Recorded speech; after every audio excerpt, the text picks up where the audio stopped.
మద్యం రవాణా కుంభకోణం కేసులో ముగ్గురు నిందితులను సిట్ అధికారులు హైదరాబాద్ నుంచి విజయవాడకు తరలించారు. మరింత సమాచారం మా ప్రతినిధి జయప్రకాష్ ప్రత్యక్ష ప్రసారం ద్వారా అందిస్తారు.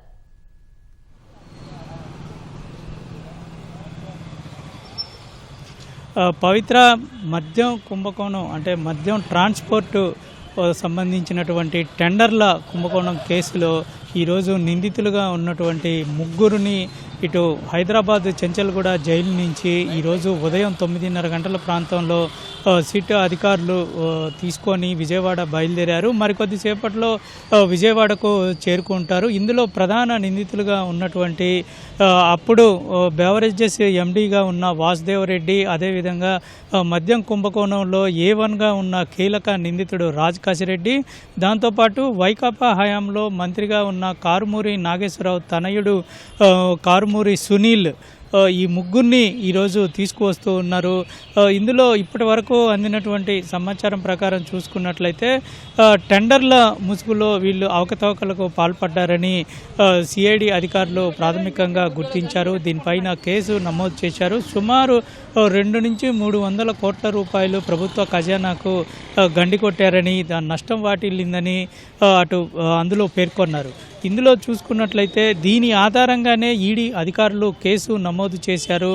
హవాలా మార్గంలో, అదేవిధంగా అక్రమంగా ఈ నగదుని ఎక్కడికి తరలించారు, ఏ మార్గంలో తరలించారు అనే విషయాలన్నింటినీ వాళ్ళు ఈడీ అధికారులు లోతైనటువంటి దర్యాప్తు చేయటం, అదేవిధంగా విచారించిన తరువాత ఈ ముగ్గురు నిందితుల్ని అరెస్టు చేశారు. అయితే ఇప్పటికే ఈడీ కన్నా ముందే సిఐడి అధికారులు ఈ కేసుని నమోదు చేయడంతో ప్రస్తుతం జ్యుడిషియల్ రిమాండ్లో ఉన్నటువంటి ముగ్గురిని ఇక్కడికి తీసుకువచ్చి ఏసీబీ కోర్టులో ఈరోజు ప్రవేశపెట్టనున్నారు.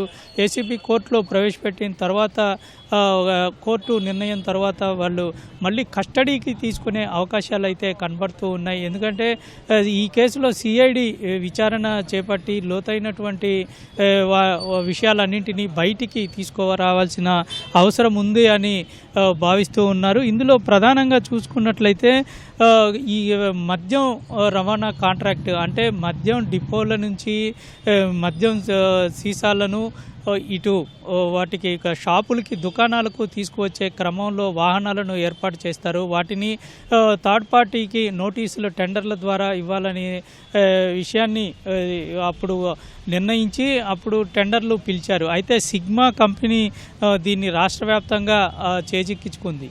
ఆ సిగ్మా కంపెనీ జిల్లాలో ఉన్నటువంటి పలువురిని ఉప కాంట్రాక్టు బేస్ మీద తీసుకొని కొన్నాళ్ల పాటు వాళ్ళతోటి వాహనాలు రవాణా చేయించుకోవడం అదే చేసిన తర్వాత ఇక్కడ కొన్ని అవకతవకలు జరిగాయని అధికారులు తాజాగా గుర్తించారు.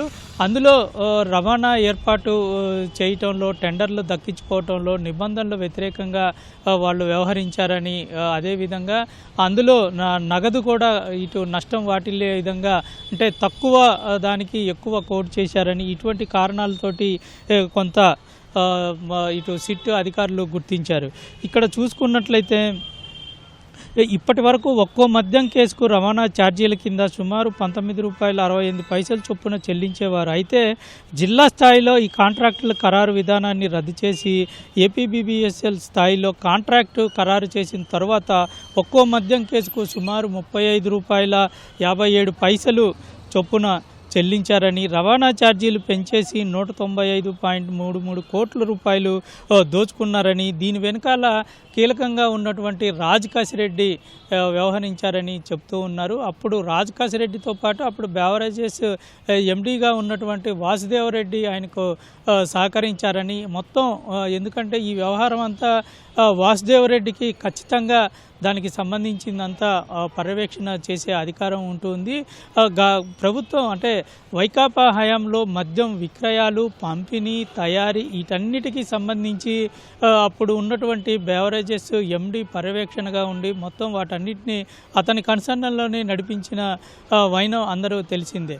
ఈ నేపథ్యంలోనే ఖచ్చితంగా వాటిని నిర్ణయించేటప్పుడు వాసుదేవరెడ్డికి తెలిసి ఉంటుంది అనేటువంటి నిర్ణయానికి ఇటు సిట్ అధికారులు, సిఐడి అధికారులు వచ్చారు.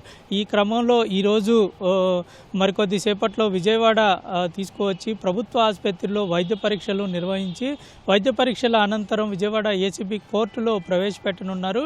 వీళ్ళ ముగ్గురు చాలా కీలకంగా వ్యవహరించారనేది ఇందులో చెప్పుకోవచ్చు. ఇంకా మరిన్ని విషయాలు, ఈ నగదుని ఏ విధంగా తరలించారు, ఎక్కడికి తరలించారు అనే విషయాలన్నింటినీ పూర్తి స్థాయిలో బయటికి తీయాల్సిన అవసరం ఉంది. ఈ నేపథ్యంలోనే ఈ కేసుని లోతైన విచారణ చేసేందుకు సిఐడి అధికారులు సిద్ధమవుతూ ఉన్నారు. పవిత్ర. కెమెరామెన్ శేషుతో జయప్రకాష్, ఈటీవీ న్యూస్, విజయవాడ.